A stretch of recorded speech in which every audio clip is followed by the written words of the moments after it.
Perkenalkan, nama saya Fitri Melisasuko dengan awalan NIM 23 akhiran 059. Di sini saya akan membahas bagian pendahuluan yang dimana wilayah Indonesia mempengaruhi iklim global. Variabilitas musiman SPL di wilayah Indonesia bisa mencapai 4 derajat Celcius, dimana jauh lebih tinggi dibandingkan variabilitas SPL di Samudra Pasifik bagian barat dan Samudra Hindia di bagian timur yang hanya berkisar 1,5 derajat Celcius. Perairan selatan Jawa memiliki karakteristik yang unik karena adanya berbagai faktor oseanografi, salah satunya adalah upwelling. Namun di bagian selatan Jawa Timur, upwelling relatif stabil sepanjang tahun. Hal ini dipengaruhi oleh adanya masa air dari Samudra Pasifik yang masuk ke Samudra Hindia dengan mekanisme ITF melalui Selat Lombok, Selat Ombay, dan Selat Timur. Sensor MODIS merupakan salah satu instrumen yang dikembangkan oleh NASA pada program Earth Observing System. Untuk aplikasi kelautan, MODIS memiliki 36 produk Ocean Color, termasuk konsentrasi klorofil A serta 4 produk SPL.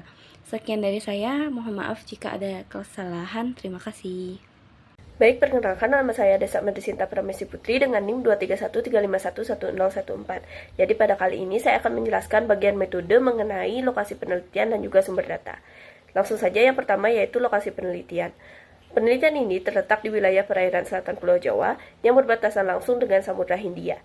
Lokasi penelitian ini mencakup 10 titik pengamatan untuk mewakili kondisi perairan di sepanjang kawasan tersebut yang mengacu pada datum World Geodetic System atau WGS 84. Lanjut yang kedua yaitu sumber data. Data yang digunakan dalam penelitian ini adalah data sekunder berupa data suhu permukaan laut atau SPL dan klorofil A yang diperoleh dari citra satelit MODIS Aqua.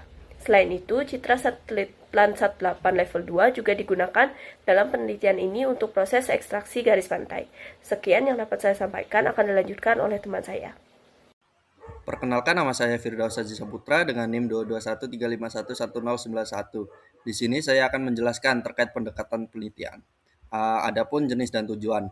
Penelitian ini menerapkan pendekatan kuantitatif deskriptif yang bertujuan untuk mengkaji pola distribusi serta dinamika suhu permukaan laut atau sea surface temperature dan klorofil A di wilayah pesisir selatan Jawa. Adapun pendekatan metodologis, analisis dilakukan menggunakan Google Earth Engine. Pendekatan ini diimplementasikan melalui aplikasi GEE berbasis JavaScript yang tahapannya sebagai berikut. 1. Penentuan Area of Interest atau AOI. Yang kedua, pemanfaatan data MODIS Aqua untuk mencari SST dan klorofil A-nya. Yang ketiga, ekstraksi garis pantai menggunakan NDWI. Dan yang terakhir, analisis spasial, temporal, dan visualisasi interaktif. Keunggulannya sebagai berikut. Terima kasih.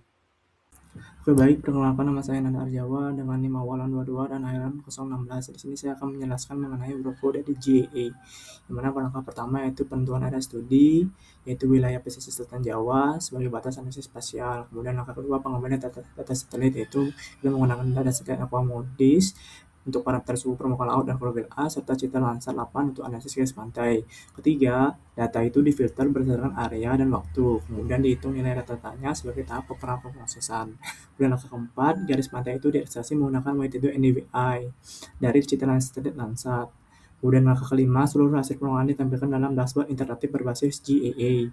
Kemudian langkah keenam, penggunaan dapat memilih rentang waktu melalui data silinder sehingga dapat diperbarui secara dinamis. Kemudian langkah terakhir, dengan mengklik lokasi tertentu, sistem akan menampilkan grafik dari waktu yang suhu permukaan laut dan klorofil A yang nantinya akan menggunakan untuk analisis spasial dan temporal. Berikut adalah flowchart dari GAA itu. Terima kasih.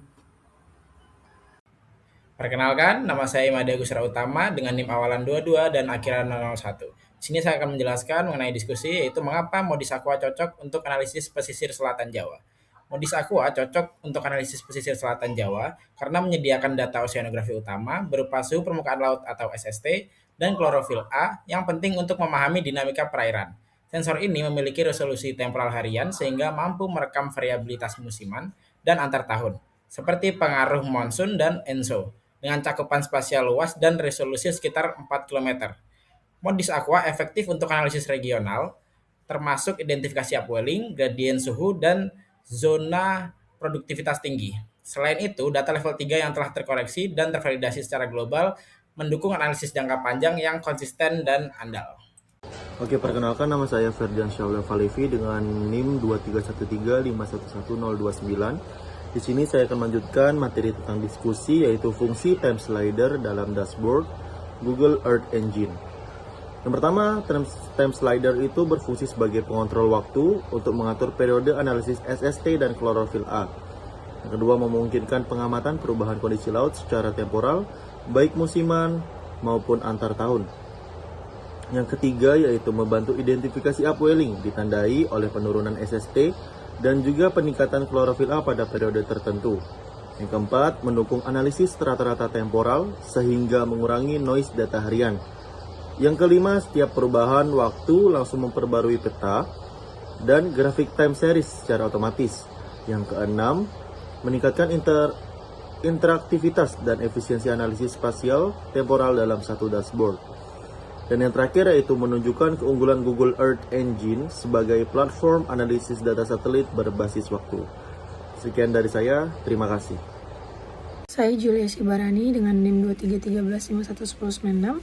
Di sini saya akan membahas mengenai kelebihan Google Earth Engine dibandingkan dengan GIS Desktop. Jadi, kelebihan Google Earth Engine itu ada 4 poin. Yang pertama, berbasis cloud computing, tidak memerlukan spesifikasi komputer tinggi. Yang kedua, ada akses langsung ke arsip data global atau biasa Landsat, Sentinel, Moody's, dan ICLAM. Yang ketiga, ada efisien waktu dan komputasi untuk area luas dan data multitemporal. Dan yang keempat, ada sangat efektif untuk big data, geospasial, dan analisis deret waktu. Kalau dibandingkan dengan GIS Desktop terbatas oleh perangkat keras dan penyimpanan lokal. Yang kedua, proses data skala besar cenderung lebih lambat. Yang ketiga, yang terakhir, reproduksibilitas analisis lebih rendah karena dominan berbasis GUI. Sekian dari presentasi saya, akan dilanjutkan oleh rekan saya. Terima kasih. Perkenalkan, nama saya Pandega Degapan Purnamanandam dengan NIM 221351063. Pada kesempatan kali ini saya akan mempresentasikan hasil dari pengolahan data Google Earth Engine, yaitu yang pertama adalah peta rata-rata sea surface temperature atau SST wilayah pesisir selatan Pulau Jawa. Di sini ada 2 hasil, yaitu peta yang pertama adalah peta rata-rata SST selatan Pulau Jawa pada tahun 2015 sampai 2019. Nah, rata-rata tersebut menunjukkan variasi spasial yang relatif merata dengan kecenderungan suhu lebih rendah di perairan lepas pantai dibandingkan wilayah pesisir. Kemudian untuk peta yang kedua yaitu rata-rata per tahunnya. Itu menunjukkan selama periode 2015 sampai 2019 itu distribusinya relatif konsisten, namun terdapat variasi intensitas suhu pada tahun tertentu, contohnya pada tahun 2016. Kemudian di hasil yang kedua, masih di SST, ini adalah data grafik dari 10 titik sampel yang telah ditentukan. Jadi di beberapa koordinat tersebar data titiknya yang berisi menunjukkan grafik variasi suhu permukaan laut. Pada 10 titik sampel itu periode 5 tahun. Grafik memperlihatkan fluktuasi suhu yang relatif seragam antar titik dengan pola SST pada periode tertentu yang mengindikasikan pengaruh musiman. Kemudian untuk hasil yang ketiga adalah peta rata-rata klorofil A di wilayah pesisir selatan Pulau Jawa. Di sini ada 2 gambar juga yang menampilkan rata-rata konsentrasi klorofil A di wilayah pesisir selatan Pulau Jawa selama 5 tahun. Distribusinya menunjukkan konsentrasi yang lebih tinggi di sepanjang wilayah pesisir dibandingkan perairan lepas, terutama pada bagian tengah hingga timur. Kemudian untuk rata-ratanya per tahun, itu menunjukkan pola sebaran klorofil yang antar tahunnya itu relatif konsisten dengan konsentrasi yang lebih tinggi di wilayah pesisir dibandingkan perairan lepas. Variasi intensitas klorofil A antar tahun mencerminkan perubahan dinamika oseanografi dan tingkat kesuburan perairan di pesisir selatan Pulau Jawa. Nah, kemudian untuk hasil yang terakhir yaitu grafik 10 titik sampel klorofil A di pesisir selatan Pulau Jawa dari tahun 2015 sampai 2019. Nah, gambar tersebut menampilkan grafik variasi konsentrasi klorofil A pada 10 titik juga, yang menunjukkan fluktuasi konsentrasi klorofil A itu yang relatif seragam antar titik dengan peningkatan pada periode tertentu yang mencerminkan dinamika produktivitas perairan. Mungkin itu yang hasil yang bisa saya sampaikan. Terima kasih. Baik, sebelumnya perkenalan, nama saya Imade Mikael Aryawan dengan awalan NIM 22 akhiran 083. Di sini saya akan menjelaskan pola spasial dan temporal suhu permukaan laut pada penelitian ini. Dari peta rata-rata SST di atas, terlihat bahwa wilayah dengan warna yang hijau hingga kuning memiliki suhu rendah dibandingkan wilayah yang berwarna oranye hingga merah. Bagian tengah hingga timur pesisir selatan Jawa juga terlihat lebih dominan hijau ke kuningan, menandakan suhu permukaan laut lebih dingin dan menjadikan indikasi terjadi upwelling musiman. Lalu dijelaskan seperti poin pertama, suhu lebih rendah di bagian tengah hingga timur selatan Jawa. Poin kedua juga menjelaskan penurunan suhu terutama terjadi pada musim timur sehingga Juni sampai Oktober ketika angin tenggara bertiup sangat kuat. Selanjutnya iodi positif atau El Nino memperkuat proses upwelling sehingga suhu permukaan laut turun lebih signifikan. Dan terakhir, penurunan SST menjadi indikator peningkatan produktivitas laut dan potensi perikanan yang ada. Jadi, secara umum pola suhu ini menggambarkan bagaimana dinamika musim dan faktor iklim global berperan besar terhadap sistem upwelling di pesisir selatan Jawa ini. Selanjutnya akan dilanjutkan oleh teman saya. Perkenalkan, saya Ida Bugdistira, akhiran NIM 079. Saya akan membahas tentang pola spasial dan temporal konsentrasi di klorofil A.